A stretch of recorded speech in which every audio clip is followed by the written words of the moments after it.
Hello my friends, welcome to another video, and this time around I'm gonna give you my first impressions about the Sony Alpha 5000. So if you're a follower to my channel, a couple of weeks ago I changed my camera and I decided to go out and buy the Sony Alpha 5000, mainly because I needed a new camera in order to shoot these videos that I'm making on my YouTube channel. I had the Samsung NX Mini previously and I had some issues with the focusing, and I also have a Sony HDR PJ 240E, which is a dedicated video cam, but unfortunately I am not very happy about the video quality that that one produces. So I decided to go out and purchase something else. So I was looking at a lot of cameras for about 2 weeks, and everything came down basically to 4 cameras. First of all, the Sony RX Mark III, and as you know, I already owned the Sony RX 100 Mark I, which I really enjoyed. I also owned the Sony QX 100, which is basically the RX 100 but in a different shell. I was looking at the Canon 700D or 750D. I was also looking at the Nikon 3100, and of course I was looking at the Sony Alpha 5000 and the Sony Alpha 5100. Basically I would have gotten the 5100 mainly because it's the newest camera in this lineup. It's better spec'd, it has some better features, especially in terms of focusing, but it was a bit out of my price range. So it was about 200 euros more expensive than the Sony A5000.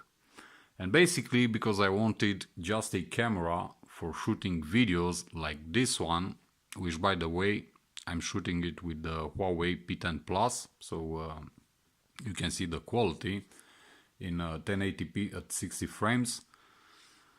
I decided to go along and buy the Sony A5000, mainly because it had all the features that I needed, and because being accustomed with Sony cameras, I know what good quality they produce, both in images but also in video recording. So this is how the camera looks. This is a mirrorless type of camera. It has a aps-c sensor inside, 20.1 megapixels with 29 focus points. Good enough for me and for what I need to do with this camera. Also in the box we get a strap, which I'm not using by the way, one wall charger, and the charger itself, which as you can see it's made out of 2 pieces. I don't get it why. Basically this one is for UK customers. Let's put this aside. You also get a lot of manuals and whatnot, as you can see. By the way, I've never seen such a big instruction manual. A lot of literature that you don't need. And let me give you some features of this camera. So it is Wi-Fi and NFC enabled. As I said, you get an aps-c sensor, 20.1 megapixels. You get a built-in flash, and also you can record video in 1080p full HD, that is in AVC HD format, which is the best format for video recording. You get a kit lens, the power zoom lens kit, which is 16 by 50 millimeters. And I would say that this is a very good lens if you ask me. It does a very good job both in stills and also in video recording. Of course, this is an E-mount lens. You can buy a lot of other lenses that Sony produces, and not only Sony. There are a lot of lenses out there on the market that you can use with this camera. You also get a battery inside, and this pretty much does it for the features of this camera. As you can see, some other features and whatnot. You can check it out on Google. You're gonna find everything about this camera. Things that I don't like, I just don't get it. Why the hell would you put metal on the side of this this camera, especially if you know that it's gonna be used for videos a lot, and it will make that annoying rattle sound. So this is my biggest annoyance with this camera. Build quality is top notch, if you ask me. I have no issues. Very small, very compact. You have a very nice and very powerful under sunlight display. This is a 3-inch display. Let me turn on the camera. You also get a dedicated video button, and of course all your dials and whatnot. So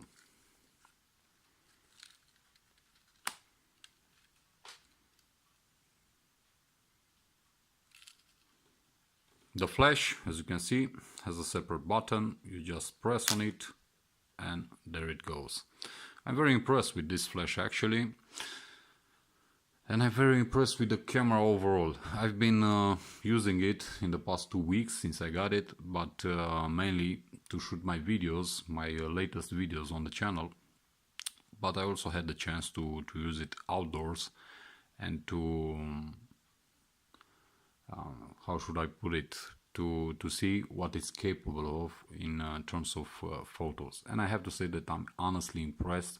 Sony did not disappoint me, and I actually don't regret deciding to go again with a Sony camera, mainly because, as I said, I owned a couple in the past and I was very happy with the results.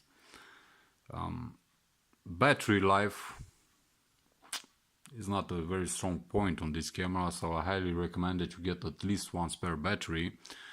Also, macro shots, you really have to focus a lot in order to capture a very good macro shot, but it's possible still.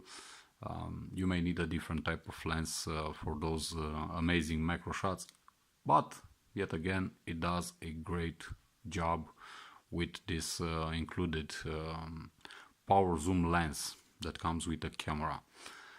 What can I say? If you use the Sony camera, then you know the menu that these cameras have.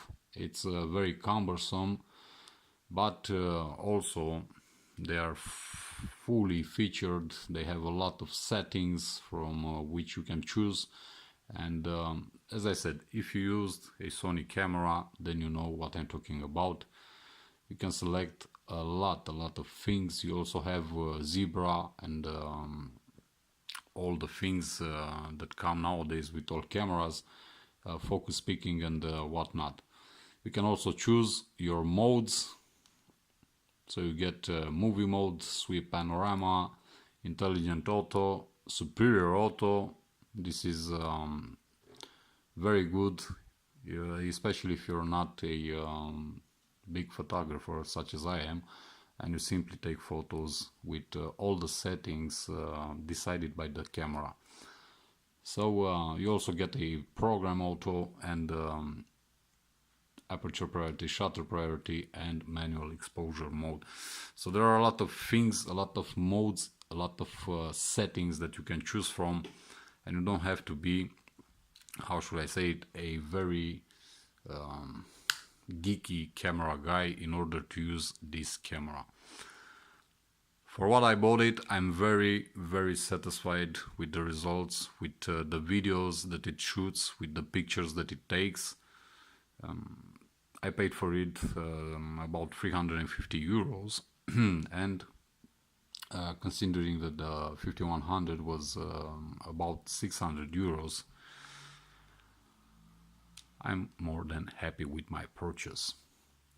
Basically, the most annoying thing for me is this, and of course the battery life. I'm gonna purchase an extra battery very soon. And also one more thing, I don't really like the fact that this time around you don't get dual channel video recording, as I got on other cameras. And what this means is that you can shoot a full AVC HD file and also an MP4 file for sharing it on YouTube, on Facebook and whatnot. A smaller file that takes a lot less memory. Unfortunately, when shooting in AVC HD format, the video will stop at the 17-minute recording mark, and then it starts again. So this is something that's really bothering me, mainly because I sometimes tend to take longer than 20 minutes videos. But it's not a big problem, so nothing dramatic to cry over about. This pretty much does it for this video, guys. This is just a first impressions after a couple of weeks of using this camera. Nice build quality, nice features, very good image quality, especially in video, very good audio, which I wasn't expecting, to be honest. It also picks a lot of wind noise, but still, when you shoot in interiors, the sound is absolutely amazing. Also, a lot of features, a lot of usability for the consumer, and the most important thing perhaps is the fact that you have an interchangeable lens and you can put something else on here, and you can really appreciate the power of this little camera, which is not so big compared to a Sony RX100. Thank you for watching, see you in the next one. Until then, as always, be safe, be good, peace.